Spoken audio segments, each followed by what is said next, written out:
provincias de la costa y en Galápagos inician hoy sus clases desde Esmeraldas, Manabí, Los Ríos, El Oro, Santa Elena, Guayas y Galápagos. La ministra de Educación, Gloria Vidal, nos acompaña esta mañana. Ministra, buenos días y muchísimas gracias por estar con nosotros. Hay todavía algunos planteles que no están preparados para iniciar clases luego de las fuertes lluvias sobre los colegios que se utilizaron como albergues, los que quedaron destruidos. ¿Cuál es la situación? Buenos días.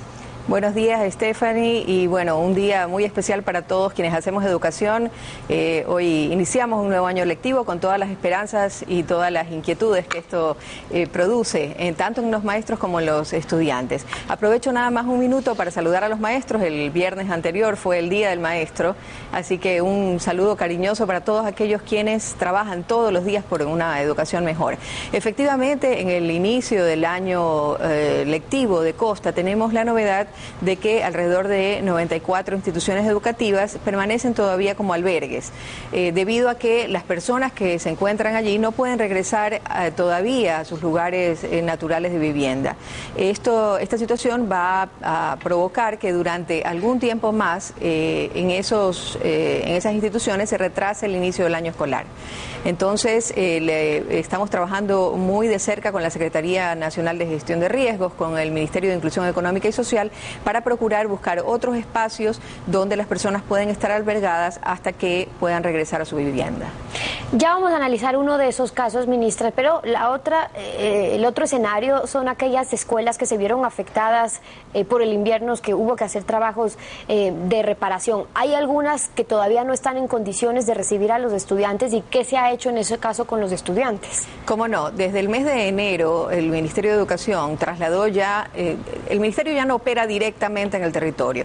El Ministerio creó las coordinaciones de zona y estas tienen en este momento toda la posibilidad de actuar directamente sobre las instituciones educativas. Entonces transfirió a las coordinaciones de cada una de las zonas que tienen provincias de régimen de costa dineros para esa reparación inmediata. En el caso de enero fueron alrededor de $10 millones y ahora entre marzo, a finales de marzo, cuarta semana de marzo, se transfirieron $14 millones más. Es decir, en lo que va del año tenemos alrededor de $24 millones destinados tanto a la recuperación de aquellas escuelas que han sido tremendamente afectadas por el invierno y a aquellas que han sido utilizadas como albergues y necesitan de todas maneras un reacondicionamiento antes de recibir a nuestros estudiantes.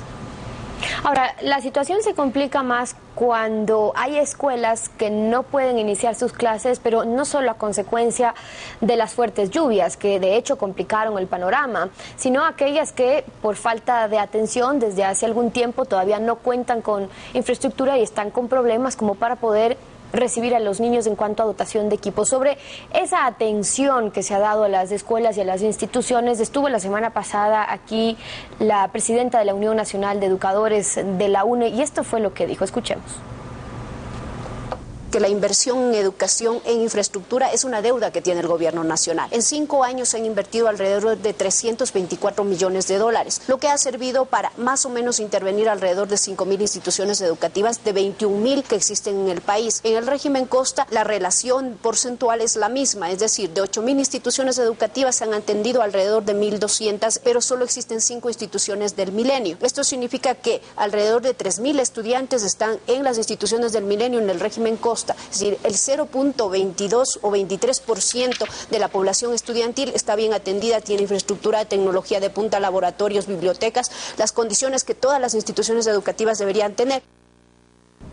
Ministra, ¿el saldo de lo que falta por atender es así de grande? Bueno, varias precisiones allí. Hay 22.000 instituciones educativas, no significa que hay 22.000 infraestructuras. Recordemos que varias instituciones educativas funcionan dentro de una misma infraestructura, sobre todo en las ciudades tremendamente pobladas como Quito, Guayaquil, Cuenca, etcétera, a lo largo del país. ¿Y entonces de cuántas instituciones educativas estamos hablando y cuántas se han podido atender? Bueno, estamos hablando de alrededor de 15.000 instituciones educativas. Se ha atendido la tercera parte de las instituciones de manera integral. No significa que el resto de las instituciones no hayan sido sido atendidas. Significa que de manera integral se han recuperado alrededor de 5.000 infraestructuras. Pero hay algo importante, Stephanie. Yo he sido entrevistada aquí en Televistazo en varias ocasiones y siempre he explicado que el año 2012 nos encuentra con el desafío de crear circuitos y distritos territoriales. Eso significa que dentro de un circuito y distrito escolar, primero la oferta educativa tiene que estar completa y segundo debe funcionar adecuadamente. En esa planificación de los distritos territoriales vamos a encontrarnos con que hay instituciones o infraestructuras, hablemos de infraestructuras, que ya no van a continuar porque las condiciones de esa infraestructura son irrecuperables o realmente ineficientes. Es decir, tenemos una escuela a pocos metros de otra. ¿Qué es lo que vamos a hacer? Una inversión que tenga que ver con la recuperación integral de una de esas escuelas y la desaparición probablemente de la otra infraestructura que por sus condiciones y por su cercanía a la otra escuela pues ya no sea necesaria. Me refería también a algunas de las imprecisiones de doña Mariana Pallasco en el sentido de que ella habló también en la misma entrevista de alrededor de 1.000 o 1.200 instituciones educativas que estaban afectadas como albergues. En realidad la cifra es 10 veces menor, ¿no? Estamos hablando de que hay 94 y nunca hubo 1.000 instituciones, sino solamente alrededor de 100. En el momento que más establecimientos tuvimos 140. Eso para precisar, quienes no vieron la entrevista en relación a las escuelas que terminaron funcionando como albergues durante este invierno. Ahora, sobre lo que se ha podido atender, usted me habla de una tercera parte y de planes que ya están previstos para este año en cuanto a infraestructura, pero de todas maneras lo que falta, ministra, es bastante la desesperación de los padres por las condiciones en las que están estudiando sus niños y esas otras 2/3 partes que no se ha podido atender completamente es precisamente lo que evidencia la desesperación de quienes hoy están iniciando las clases en esas condiciones. Es un trabajo que no se puede hacer de la noche a la mañana, pero yo le pregunto, ministra, en estos 5 años de gobierno, ¿con qué problemas se han encontrado para no poder atender a más escuelas o dotar de esa infraestructura, incluso en las zonas rurales, para esos lugares donde hace falta todavía tener escuelas de verdad? ¿Cómo no? Dos precisiones más. Ella habla de 320 y pico millones de dólares, son 380 millones de dólares los que se han invertido y no hay 5 unidades educativas del milenio, sino 14 funcionando en todo el país y con una proyección para llegar hasta 100. Ahora, ninguna de estas es una, digamos, respuesta cerrada a la pregunta que usted me hace.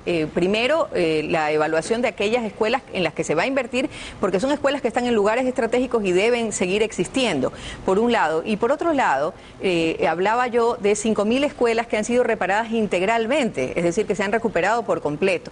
Eso no significa que las otras 2/3 partes no hayan recibido, por ejemplo, dotación de laboratorios de tecnología o adecuación de techos, baterías sanitarias, es decir, otro tipo de intervenciones. Es verdad que existen todavía cientos de escuelas en el país y sigue siendo una vergüenza que nosotros tengamos ese tipo de escuelas en el país. Nosotros no tapamos el sol con un dedo y decimos todo está solucionado. No, está en vías de solución y por eso el ministerio, Steffi, se desconcentró. Es decir, ya no es el ministerio en Quito el que decide si en el territorio se reconstruye o no una escuela, sino que son las coordinaciones zonales en el que en este momento tienen el peso de evaluar su territorio y de ver dónde se necesita rápidamente una intervención. Yo decía, ministra, no se puede esperar un cambio de la noche a la mañana, pero han sido varios años el que el gobierno ha contado con buenos recursos para invertir. De hecho, ha sido el gobierno que más ha invertido en cuanto a educación. Pero seguimos viendo escenas y casos de escuelas como las que quiero mostrarle, que revisamos y visitamos apenas la semana pasada. Y vea usted el estado o la situación en la que se encuentran algunos padres o directores de ciertas escuelas. Escuchemos. En el sector de La Ladrillera, en Monte Sinaí, solo hay una escuela fiscal. Yo estoy buscando desde el mes de diciembre, que estaba buscando por otros lugares, porque por aquí yo no encuentro una escuela fiscal. Todos buscamos una escuela fiscal, porque las particulares ya no nos alcanzan los bolsillos. La escuela Antonio Flores es el único centro educativo fiscal que hay en La Ladrillera. Y según las autoridades, para este nuevo año lectivo recibirán a más de 900 niños. Este es el listado, aquí están sus nombres de más de 150 niños que bajan de estos cerros de lo que es la Nueva Prosperina en la cooperativa Janet Toral y que buscan una oportunidad. Que los ayuden con una escuela fiscal. ¿Cuántos años tiene?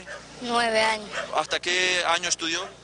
3er año. No significa que el año anterior no estudió, él debería estar en 5º grado. Ministra, y el problema es que hay cientos de casos como estos, una sola escuela que no tiene capacidad para atender a más o simplemente en zonas que no hay escuelas. Esta mañana en el noticiero para la región Sierra sacábamos la escuela Irak, aquí en la capital, que no tiene infraestructura ni espacio para los estudiantes. El director dice que solicitó desde el 2010, que ha pedido ayuda a la DINCE y que no han tenido hasta ahora resultados ni respuestas para poder atender a más alumnos. Justamente por esa concentración y centralización que el Ministerio de Educación tenía de toma de decisiones y de planificación de intervención en infraestructura, es que ahora las subsecretarías de Quito y de Guayaquil y las coordinaciones de zona tienen la desconcentración de recursos. Por eso ellos deben atender oportunamente en el territorio este tipo de casos. Ahora, yo he hablado muy claramente con las coordinaciones de zona y con las subsecretarías. Si se necesita reorganizar nuestro presupuesto y dedicar mucho más al tema de infraestructura, lo vamos a hacer de esa manera, hablando con el Ministerio de Finanzas y con la Secretaría Nacional de Planificación, permitir reorientar algunos de los proyectos al tema de infraestructura, pero siempre bajo la óptica de que serán en aquellos lugares donde la densidad poblacional requiera mayor inversión y requiera cantidad de recursos, basado en la lógica de la formación de distritos y circuitos. En el caso de Ladrillera que usted me plantea en la mañana de hoy, la Subsecretaría de Guayaquil ya visitó el lugar y auscultó las necesidades para tener una respuesta inmediata a través de los campamentos educativos. Lo importante es tener respuestas y que no sean solo proyectos de futuro. Ministra, a esta hora me confirman que nuestra compañera Paola Cuellar está lista en Guayaquil. Ella está visitando un colegio que sirve aún como albergue por el invierno. Veamos cuál es la situación para luego poder comentarlo.